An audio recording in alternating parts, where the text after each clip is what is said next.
souhaitait prendre la parole? Monsieur là-haut, tout là-haut. Bonsoir. Pardon, je vous vois pas. Je suis ici. Ah, pardon. Moi, je suis tout à fait d'accord avec la problématique des sols, mais est-ce que il n'y a pas, vous mettiez en avant la production des tomates hors sol, qui sont complètement sans saveur, insipides. Tout à l'heure, le monsieur parlait du développement de certaines maladies, carences et autre chose. Est-ce que la problématique des graines modifiées est pas à mettre en association avec la problématique des sols? Parce que pour avoir fait l'expérience, si je prends des graines de tomates qui ont poussé hors sol et que je les mets dans mon jardin, elles n'auront absolument pas de goût, comme si elles avaient poussé dans les airs.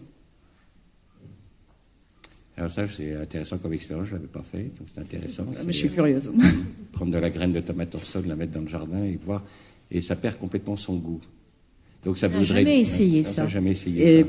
Voilà. De ce qui signifierait qu'une tomate hors sol n'a plus de capacité de faire une symbiose, parce qu'en fait la plante, si vous voulez, pour que les microbes la nourrissent, la plante donne à manger aux microbes, elle leur donne des sucres et des protéines, et en échange les microbes lui donnent à manger les éléments du sol. Alors peut-être que ces tomates ont perdu la propriété de nourrir les microbes du sol, ça c'est possible, hein, je n'ai pas étudié ça. C'est bien, vous nous donniez une idée en plus de TP.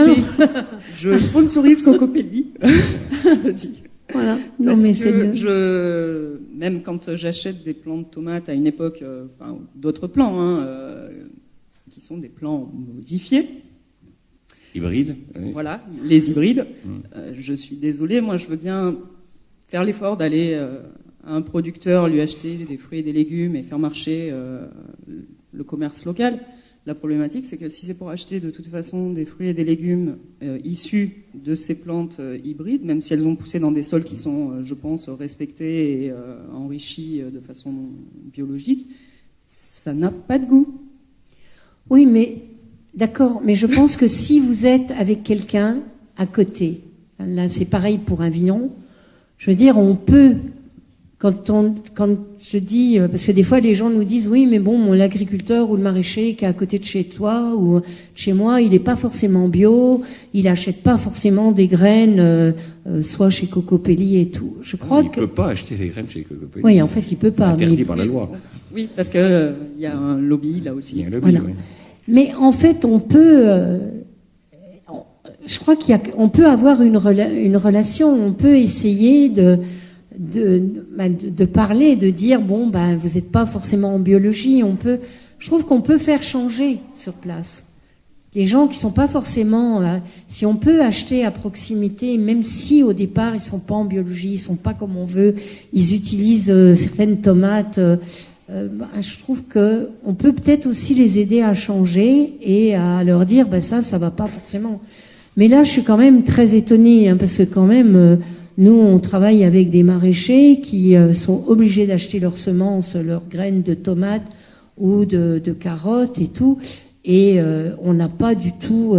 nous, on achète chez des producteurs bio qui vendent sur le marché, donc qui n'achètent pas des graines de Cocopelli. Et je peux vous assurer que... pas les tomates, parce que sur le plateau de l'An, mais leurs carottes sont hyper goûteuses, et c'est vraiment de la carotte. Leurs oignons, c'est pareil. Et en fait, ils n'achètent pas chez Cocopelli.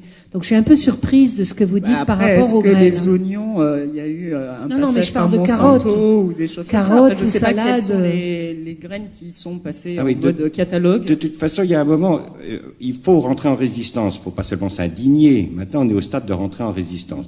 On a eu un viticulteur en Bourgogne qui a refusé de traiter contre la flavescence dorée parce qu'il est en biologie depuis les années... on a travaillé avec lui depuis les années 80 et on l'a accusé. Il s'est trouvé donc accusé de ne pas avoir traité contre la flavescence dorée. Bon, il y a 1000 personnes qui sont arrivées au tribunal de Dijon et les gars, ils ont reculé, ils lui ont foutu la paix, il n'a pas eu d'amende. Donc, il va falloir à un moment que les citoyens se mettent en résistance, c'est-à-dire que quand un maraîcher apportera quelque chose qui sera chez Cocopelli, qu'il n'a pas le droit de vendre, puisque c'est interdit par la loi, il n'a pas le droit de vendre des choses qui ne sont pas des F1. Si les clients qui sont devant commence à entourer l'inspecteur et à lui demander de dégager, vous inquiétez pas, les fonctionnaires sont très courageux, il va se barrer, l'inspecteur. Il lui foutra la peine, il mettra pas d'amende. C'est qu'à un moment, il va falloir rentrer en résistance. Vous êtes face à des groupes qui tiennent tout. Ils tiennent les engrais, ils tiennent les médicaments, ils tiennent les semences. Donc il va bien falloir casser ce fascisme, parce que c'est du fascisme, hein. C'est antidémocratique, hein.